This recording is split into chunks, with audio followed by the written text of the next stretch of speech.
I just wanted to say before we went down a couple things that you wouldn't necessarily hear in the cold out there. One is that we're going down into an area where the water would come out from the tail races, we call them. The water goes in the head race and comes out the tail race, just like it does with us.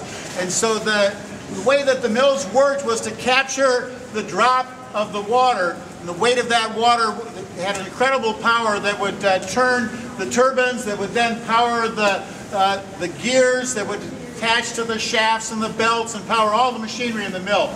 And this water-powered milling district was really the culmination of water-powered technology for the whole country. It was really quite a remarkable giant machine. And we see this water-powered machine in its pieces as we go around this big landscape here. We're in one of the big pieces of the machine right here inside the Washburn mill.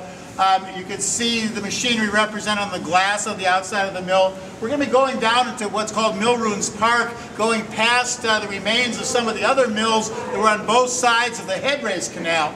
That plank roadway that's just outside the museum covered a big canal that let power into both sides of it and let the water drop down inside the mills to power these big turbines. Once it got down to the lower level of the river, it would consolidate into these tail races, go out into this big canal, and then head back into the river below the falls at that lower level. So this is taking a peek at Mill Ruins Park and looking at the remnants of that. One of the things that I've always been amazed by is how quickly this came and went. You know, this was a terrific boom of flour milling industry, and there's no longer any water-powered flour milling industry here anymore. And I recall an 1869 poem by Newton Chittenden where he says, "Come now with me down to the falls and see the power they're moving. Millstones, wheels, and countless shafts, as if 'twere nothing doing. The mighty river seems to say, while o'er the falls it's pouring, use me 10,000-fold as much, and still I'll not cease roaring." That was 1869. We got the water stopped roaring today, but even by the 1880s, they were taking so much water off of the upper part of the river and routing it through the mills that the falls could dry out in the summer months. They were using it all. And so even though the vision in 1869 was you could put as many mills as you wanted on here and there'd be enough power to go around, by the 1880s they pretty much used it up. So it's a remarkable development. This is a story they tell in much more detail with illustrations here at Mill City Museum. So come on back and enjoy that from the inside too.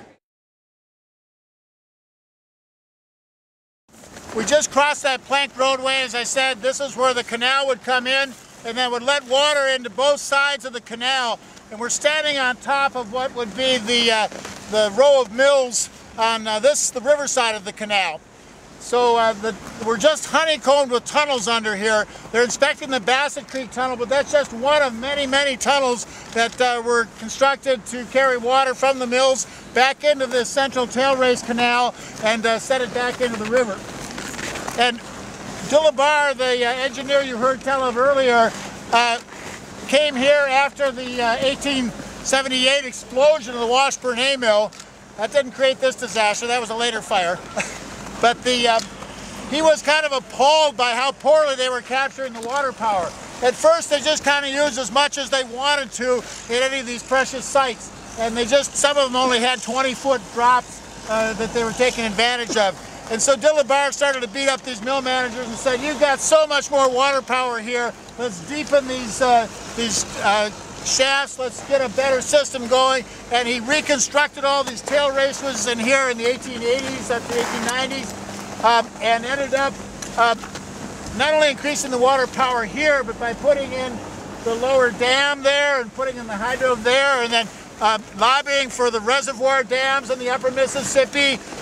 We ended up, by the time Dillabar was finished with his career in 1936, there was 6 times as much power pulled from the waterfall here as there was when he came here in 1878. So he got 6 times more power out of the falls just through better engineering. Did they used to screen the intakes to keep out debris? There was a constant challenge to keep debris out of the mills because these turbines had to be protected from the lumber milling industry just upstream. So one of the jobs you got, even in the wintertime, was popping open the hatches here on the main canal and raking those screens off the front of the input to the mill race. I actually had the privilege of getting down in here when they were testing out, digging out to see the condition of the main canal, and it's in pretty good shape down there. There are gigantic blocks of stone, must be 800 pounders or so, that line the canal now. Was one of really a very impressive masonry. You know, it's laid so tight, there's hardly any mortar in it, which is not the thing you'd want if you were going to run a lot of water through it. So it, I think it's what, 60 feet wide, 22 feet deep. That's a good chunk of the Mississippi River can route down here. They still had water left over from the river to be able to route water down another giant canal over to the Pillsbury A Mill on the other side. The Pillsbury A Mill beat the Washburn Mill out for the title of largest flour mill in the world when they completed it. And, well, the first part got done in 1881, the next part got done a couple years later. And these two mills are considered national landmarks. That's the highest status you could get in terms of designation of an historic site. So these are places that really changed the way the milling industry worked. This became the home of General Mills. This became the home of the Pillsbury Company. Of course, they're one company now. Where does all the milling take place now that all these places? Well, they don't use water power for milling much anymore, so the milling is distributed all over the country. There's a lot of it in California, other places closer to markets. And there's no money really in milling anymore. The money's in the last stages of food production where you put it in a box and put the advertising with it, or put it in your bag at the drive-up window. So the milling industry has really evolved quite a bit towards the food industry. And you still see some of the same companies though as major players. Some of those old brands that started out here in Minneapolis are still players on your supermarket shelves today.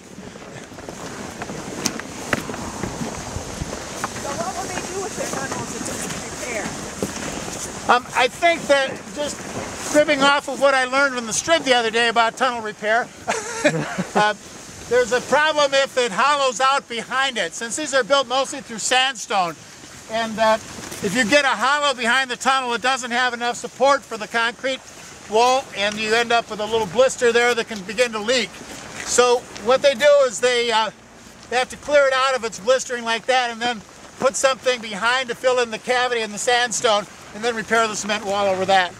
I don't know how much they're going to find as trouble in this tunnel. It was just built in 1992, and around here that's a real baby for tunnels. We've got tunnels that date back to, well, this canal here, 1858. And then across the river there's a big tunnel that goes down towards the Stone Arch Bridge, dates back to 1866. It's still in place there. Sandstone's pretty easy to dig in. You may have carved your initials in sandstone once or twice in your life. And so it's pretty easy to dig in, but if you're going to run a lot of water through it, you want to line that. It washes out pretty easily too.